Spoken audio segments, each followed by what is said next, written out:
नमस्कार विद्यार्थी मित्रांनो, मी प्राध्यापक अशोक शिंदे आपल्या सर्वांचं स्वागत करतो आहे। आज आपण इयत्ता 12वी विषय भूगोल प्रकरण क्रमांक 5 द्वितीय आर्थिक क्रिया या प्रकरणाच्या संपूर्ण स्वाध्यायाचा अभ्यास करणार आहोत। विद्यार्थी मित्रांनो, जर तुम्हाला माझे व्हिडिओ आवडत असतील तर नक्कीच तुम्ही माझ्या चॅनलला सबस्क्राइब करा व माझे व्हिडिओ शेअर करा। चला तर मग आज आपण स्वाध्यायाच्या अभ्यासाला सुरुवात करूया। प्रकरण क्रमांक 5 द्वितीय आर्थिक क्रिया स्वाध्याय। विद्यार्थी मित्रांनो, या स्वाध्यायामध्ये एकूण 7 प्रश्न दिलेले आहेत। त्यातील पहिला प्रश्न आहे साखळी पूर्ण करा, दुसरा प्रश्न आहे योग्य सहसंबंध ओळखा, तिसरा प्रश्न आहे भौगोलिक कारणे लिहा, चौथा प्रश्न आहे टिपा लिहा, पाचवा प्रश्न आहे स्पष्ट करा, सहावा प्रश्न आहे खालील प्रश्नांची उत्तरे लिहा आणि सातवा व शेवटचा प्रश्न आहे खालील माहिती नकाशात भरून योग्य सूची द्या। चला तर मग आता आपण या 7ही प्रश्नांची उत्तरे देण्याचा प्रयत्न करूया।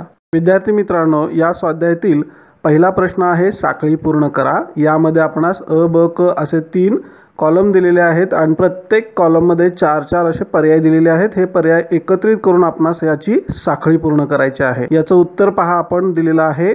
पहिला आहे अ मधील लघु उद्योग, त्यातील ब मध्ये हाताने निर्मित उद्योग, क मध्ये चिनी मातीची भांडी बनवणे, दुसरा आहे कुटीर उद्योग, ब मध्ये आहे कौशल्यावर आधारित, क मध्ये आहे कुंभार। या पद्धतीने ही साखळी पूर्ण होते आहे। तिसरा आहे गृहोपयोगी वस्तू, ब मध्ये थेट वापरासाठी तयार आणि क मध्ये औषध निर्मिती। या पद्धतीने ही साखळी तयार होती आहे। चौथा आहे खाजगी, ब मध्ये आहे वैयक्तिक, क मध्ये आहे टाटा लोहपोलाद उद्योग। या पद्धतीने खाजगी, वैयक्तिक व टाटा लोहपोलाद उद्योग अशी या चौथ्या घटकाची साखळी पूर्ण होती आहे। या पद्धतीने आपण या 4ही घटकांची योग्य असे पर्यायांची निवड करून साखळी पूर्ण केलेली आहे।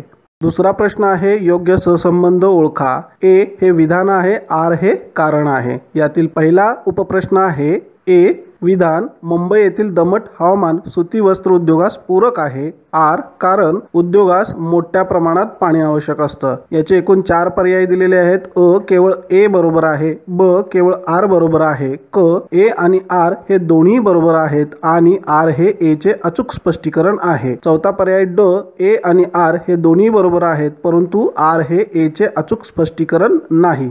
विद्यार्थी मित्रांनो, याचं योग्य पर्याय आहे ड ए आणि आर हे दोन्ही बरोबर आहेत परंतु आर हे ए चे अचूक स्पष्टीकरण नाही। दुसरा आकडा आहे ए विधान भारतामध्ये औद्योगिक उत्पादनामध्ये विविधता आहे। आर कारण भारत हा कृषी प्रधान देश आहे। याचे 4ही पर्याय पहा। अ केवळ ए बरोबर आहे, ब केवळ आर बरोबर आहे, क ए आणि आर हे दोन्ही बरोबर आहेत आणि आर हे ए चे अचूक स्पष्टीकरण आहे, ड ए आणि आर हे दोन्ही बरोबर आहेत परंतु आर हे ए चे अचूक स्पष्टीकरण नाही। विद्यार्थी मित्रांनो, याचं अचूक उत्तर आहे ड ए आणि आर हे दोन्ही बरोबर आहेत परंतु आर हे ए चे अचूक स्पष्टीकरण नाही। अशा पद्धतीने आपण योग्य सहसंबंध ओळखा या दुसऱ्या प्रश्नाची उत्तरं दिलेली आहेत। विद्यार्थी मित्रांनो, या स्वाध्यायातील तिसरा मुख्य प्रश्न आहे भौगोलिक कारणे लिहा। या भौगोलिक कारणे लिहा मधील पहिला उपप्रश्न आहे उद्योगधंद्याचे वितरण असमान असते। याचं उत्तर पहा। ज्या प्रदेशात उद्योगाच्या स्थापनेसाठी अनुकूल घटक अधिक उपलब्ध असतात त्या प्रदेशात उद्योगांची स्थापना व विकास अधिक होतो, तर प्रतिकूल घटकामुळे उद्योगांचा विकास कमी होतो। उद्योगधंद्याच्या स्थापनेसाठी आवश्यक असणारे प्राकृतिक, आर्थिक, राजकीय व इतर घटक हे प्रत्येक प्रदेशानुसार बदलतात। यामुळे उद्योगधंद्याचे वितरण ही असमान असते।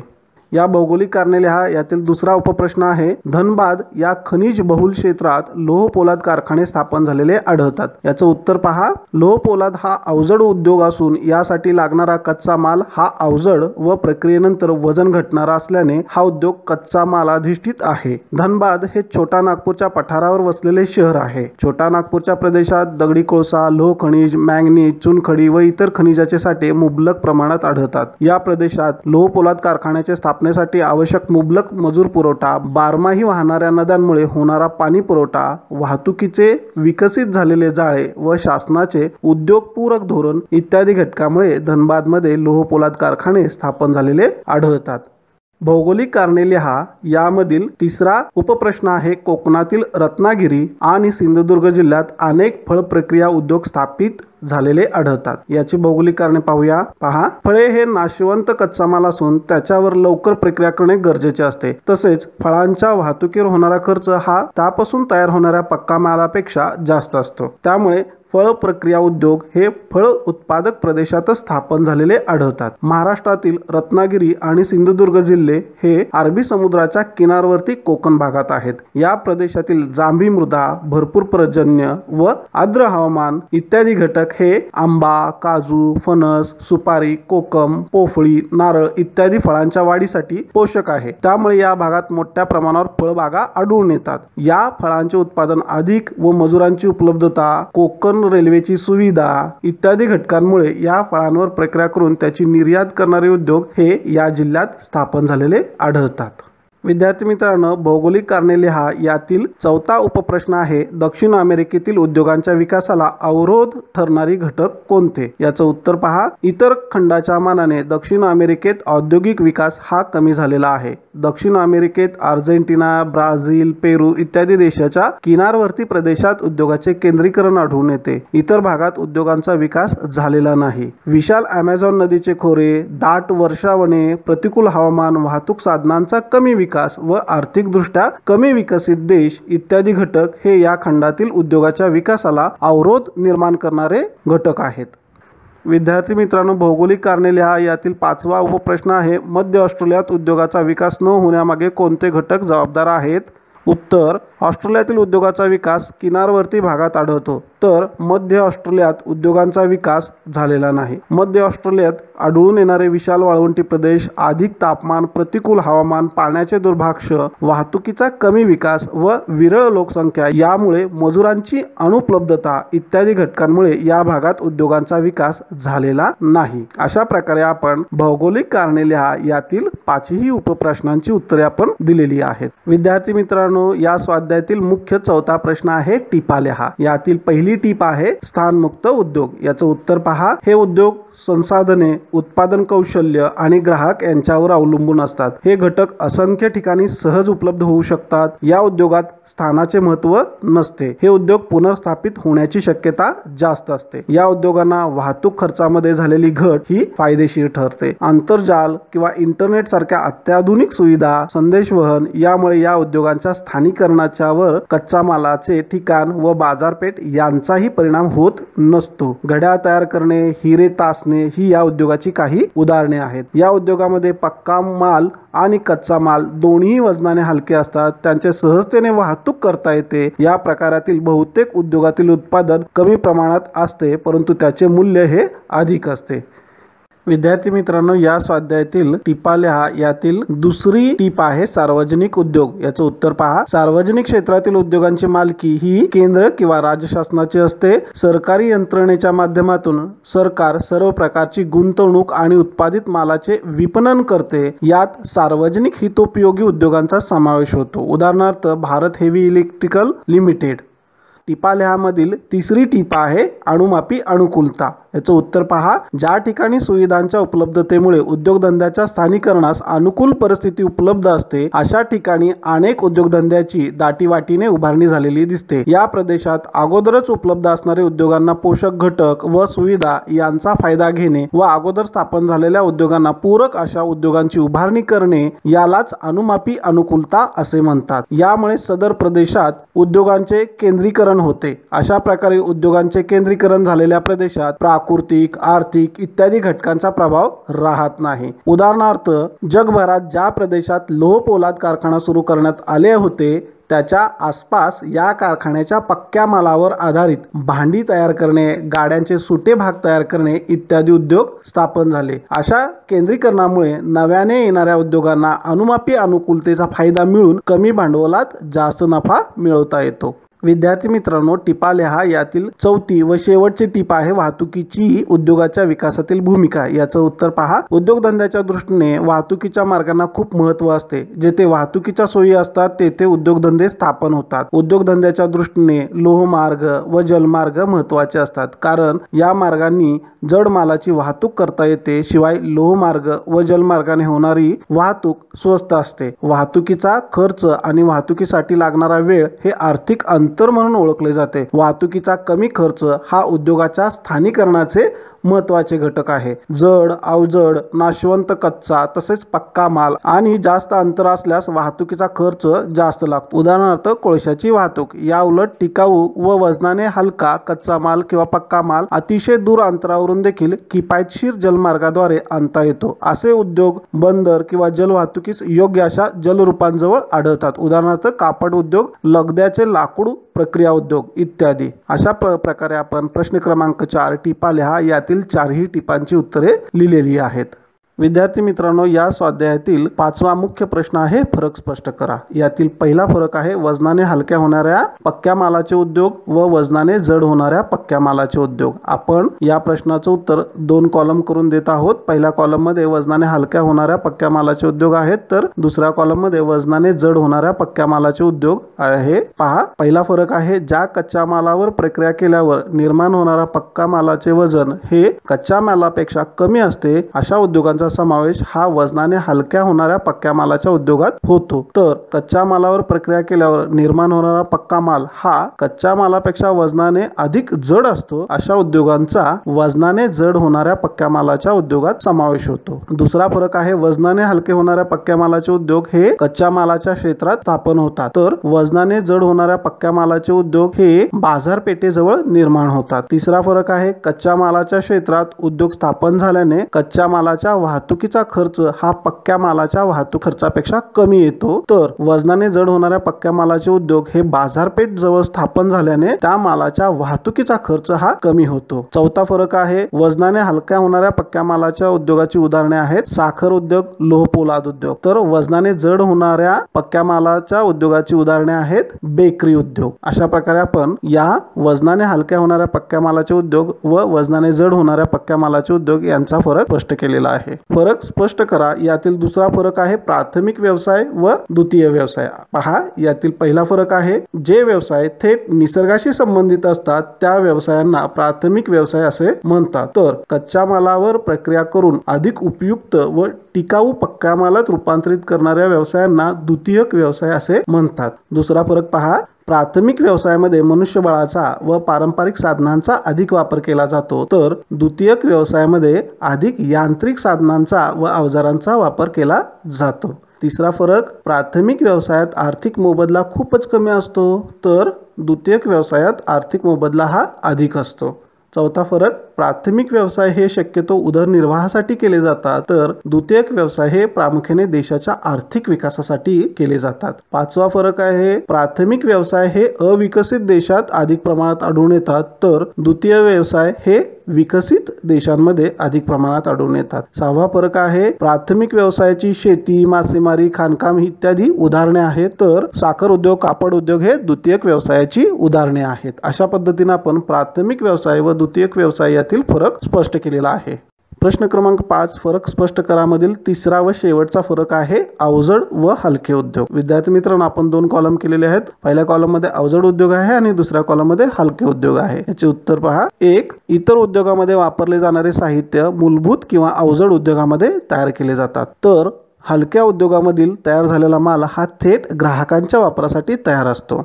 अवजड उद्योगात हलक्या उद्योगाच्या मानाने अधिक यांत्रिकीकरण, अधिक गुंतवणूक आणि अधिक पायाभूत सुविधांची गरज असते, तर हलक्या उद्योगामध्ये अवजड उद्योगापेक्षा कमी यांत्रिकीकरण, पायाभूत सुविधा व गुंतवणूक ही कमी असते. तिसरा फरक आहे अवजड उद्योगात लागणारा कच्चा माल व निर्माण होणारा पक्का माल हा वजनाने अधिक असतो, तर हलक्या उद्योगात लागणारा कच्चा माल व तयार होणारा पक्का माल हा वजनाने हलका असतो. अवजड उद्योगाचं उदाहरण आहे लोहपोलाद उद्योग, तर हलक्या उद्योगाचं उदाहरण आहे औषध उद्योग, वस्त्र उद्योग इत्यादी. अशा पद्धतीने आपण प्रश्न क्रमांक 5 फरक स्पष्ट करा यातील 3ही फरक स्पष्ट केलेले आहेत. विद्यार्थी मित्रांनो, या स्वाध्यायातील 6वा मुख्य प्रश्न आहे खालील प्रश्नांची उत्तरे लिहा। यातील पहिला उपप्रश्न आहे उद्योगाच्या स्थानिकीकरणावर प्राकृतिक घटकांचा होणारा परिणाम स्पष्ट करा। याचं उत्तर पहा। उद्योगाच्या स्थानिकीकरणावर परिणाम करणारे प्राकृतिक घटक आपणास खालील प्रमाणे सांगता येतील। पहिला प्राकृतिक घटक आहे हवामान। उद्योगांच्या स्थानिकीकरणासाठी प्रतिकूल हवामान फारसे उपयुक्त नाही। अत्यंत उष्ण, दमट, कोरड्या किंवा शीत हवामानात औद्योगिक विकास शक्यतो होत नाही। उदाहरणार्थ भारतातील अति उत्तरेकडील प्रदेश किंवा वायव्य भारतातील उष्ण व कोरडे हवामान। या उलट सुसह्य हवामान उद्योगांच्या विकासासाठी अनुकूल ठरते। उदाहरणार्थ कापड उद्योगात कापसापासून धागा तयार करण्यासाठी दमट हवामानाची आवश्यकता असते। त्यामुळे या उद्योगाचे केंद्रीकरण मोठ्या प्रमाणात महाराष्ट्र आणि गुजरात किनारपट्टीजवळ झाले आहे। दुसरा प्राकृतिक घटक आहे कच्च्या मालाची उपलब्धता। उद्योगांसाठी लागणारा कच्चा माल प्रामुख्याने शेती, खाणकाम, वनांमधून व मासेमारी इत्यादी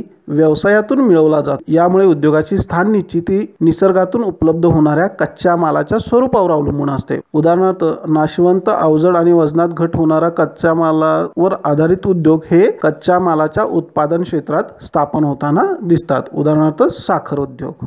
उद्योगाच्या स्थानिकीकरणावर परिणाम करणाऱ्या प्राकृतिक घटकातील तिसरा प्राकृतिक घटक आहे पाणी आणि वीज पुरवठा। उद्योगांना शीतीकरण, वितरण, धुलाई इत्यादीसाठी भरपूर पाण्याची आवश्यकता असते। असे उद्योग नदी किंवा तलाव अशा पाणवठ्याजवळ स्थापन झालेले आढळतात। कोळसा, खनिज तेल, वीज हे कोणत्याही प्रकारचा उद्योग चालवण्यासाठी अत्यावश्यक ऊर्जा स्रोत आहेत। उदाहरणार्थ कोळसा हा जड व अवजड असल्याने खाणकाम क्षेत्राजवळच कोळशावर अवलंबित असणारे उद्योग स्थापन झालेले आढळतात। उदाहरणार्थ लोहपोलाद उद्योग। चौथा प्राकृतिक घटक आहे कामगार। उद्योगांच्या गरजेनुसार कामगारांची आवश्यकता असते। उदाहरणार्थ बांधकाम, खाण उद्योग किंवा कापड उद्योगांना कुशल कामगाराची आवश्यकता असते। पाचवा प्राकृतिक घटक आहे वाहतूक। उद्योगधंद्याच्या दृष्टीने वाहतुकीच्या मार्गांना खूप महत्त्व असते। जेथे वाहतुकीच्या सोयी असतात तेथे उद्योगधंदे स्थापन होतात। उद्योगधंद्याच्या दृष्टीने लोहमार्ग व जलमार्ग महत्त्वाचे असतात, कारण या मार्गांनी जड मालाची वाहतूक करता येते। शिवाय लोहमार्ग व जलमार्गाने होणारे वाहतूक स्वस्त असते। सहावा व शेवटचा प्राकृतिक घटक आहे जागा किंवा जमिनीची उपलब्धता। उद्योगांच्या निर्मितीसाठी जमिनीचा उपलब्धतेची मोठ्या प्रमाणावर आवश्यकता असते। उद्योग सामान्यतः सपाट मैदानी प्रदेश आणि पुरेशा वाहतूक सुविधा असलेल्या ठिकाणी वसतात। वरील प्रमाणे विविध प्राकृतिक घटक उद्योगाच्या स्थानिकीकरणावर परिणाम करतात। विद्यार्थी मित्रांनो, प्रश्न क्रमांक 6 खालील प्रश्नांची उत्तरे लिहा। यातील दुसरा उपप्रश्न आहे साखर उद्योगावर परिणाम करणारे घटक स्पष्ट करा। याचं उत्तर पहा। कृषी आधारित प्रमुख उद्योगांमधील साखर उद्योग हा एक महत्त्वाचा उद्योग आहे। या उद्योगावर खालील घटक हे परिणाम करतात। पहिला घटक आहे कच्चा माल। साखर कारखान्यासाठी ऊसाची गरज असते। ऊसाची तोडणी केल्यानंतर लवकरात लवकर त्यावर प्रक्रिया करणे गरजेचे असते। जसजसा काळ जाईल तसतसे ऊसातील साखरेचे प्रमाण कमी होत जाते। ऊस हा वजन घटणारा कच्चा माल असल्यामुळे साखर उद्योग प्रामुख्याने ऊस उत्पादक क्षेत्रातच स्थापन होतात। दुसरा घटक आहे मृदा। ऊसासाठी पोषक गाळाची किंवा काळी मृदा योग्य असते। या मृदेच्या प्रदेशात ऊसाचे भरपूर उत्पादन येते, त्यामुळे या प्रदेशात साखर उद्योग हे स्थापन होतात। तिसरा घटक आहे पाणी। ऊस वाढीसाठी व कारखान्यात प्रक्रिया करण्यासाठी भरपूर पाण्याची गरज असते, त्यामुळे जेथे पाण्याची सोय उपलब्ध असते अशा प्रदेशात साखर उद्योग स्थापन होतो। साखर उद्योगाच्या स्थापनेवर परिणाम करणारा चौथा घटक आहे भांडवल गुंतवणूक। साखर कारखान्याच्या स्थापनेसाठी मोठ्या प्रमाणावर आर्थिक भांडवलाची गरज असते, त्यामुळे भारतात साखर कारखाने हे सहकारी व खाजगी स्वरूपात स्थापन झालेले आढळतात। पाचवा घटक आहे वाहतूक। ऊसाची तोडणी झाल्यानंतर त्याला कमीत कमी कालावधीत कारखान्यांपर्यंत पोहोचवणे गरजेचे असते। तसेच तयार झालेली साखर बाजारपेठेत पाठवणे यासाठी जलद वाहतूक साधनांची गरज असते। सहावा घटक आहे मजूर पुरवठा। ऊस तोडणी व कारखान्यात काम करण्यासाठी मोठ्या प्रमाणावर मजुराची गरज असते, त्यामुळे ज्या प्रदेशात सुलभ मजूर पुरवठा होऊ शकतो अशा प्रदेशात साखर कारखान्यांची स्थापना होते। या वरील घटकांबरोबरच शासनाचे धोरण, राजकीय घटक ही साखर उद्योगावर परिणाम करतात। विद्यार्थी मित्रांनो, या स्वाध्यायातील शेवटचा 7वा प्रश्न आहे खालील माहिती नकाशात भरून योग्य सूची द्या। एकूण 5 घटक आपणास नकाशात भरायचे आहेत। त्यातील पहिला घटक आहे रूर औद्योगिक क्षेत्र, दुसरा आहे जपानमधील एक औद्योगिक क्षेत्र, तिसरा आहे दक्षिण आफ्रिकेतील एक औद्योगिक क्षेत्र, चौथा आहे ऑस्ट्रेलियामधील औद्योगिक क्षेत्र व पाचवा आहे पंच महासरोवराजवळील औद्योगिक क्षेत्र। पहा विद्यार्थी मित्रांनो, आपण जगाच्या आराखड्यामध्ये हे 5ही घटक आपण दाखवलेले आहेत। पहिला घटक रूर औद्योगिक क्षेत्र हा आपण तपकिरी रंगाने दाखवलेला आहे, तर दुसरा जपानमधील एक औद्योगिक क्षेत्र या अंतर्गत टोकियो, कावासाकी, योकोहामा हे औद्योगिक क्षेत्र आपण हिरव्या रंगाने दाखवलेलं आहे। तर तिसरं दक्षिण आफ्रिकेतील एक औद्योगिक क्षेत्र यामध्ये आपण किंबर्ले हे औद्योगिक क्षेत्र आपण काळ्या रंगाने दाखवलेलं आहे। तर चौथं ऑस्ट्रेलियामधील एक औद्योगिक क्षेत्र, यामध्ये आपण पर्थ औद्योगिक क्षेत्र हे तांबड्या रंगाने दाखवलेलं आहे. तर शेवटचं पाचवं पंचमहासरोवराजवळ औद्योगिक क्षेत्र हे आपण निळ्या रंगाने दाखवलेलं आहे. आणि या पाचही घटकाची आपण व्यवस्थित सूची तयार केलेली आहे. विद्यार्थी मित्रांनो, अशाच प्रकारे तुम्ही देखील जगाच्या आराखड्यामध्ये हे पाचही घटक दाखवून योग्य अशी सूची तयार करायची आहे.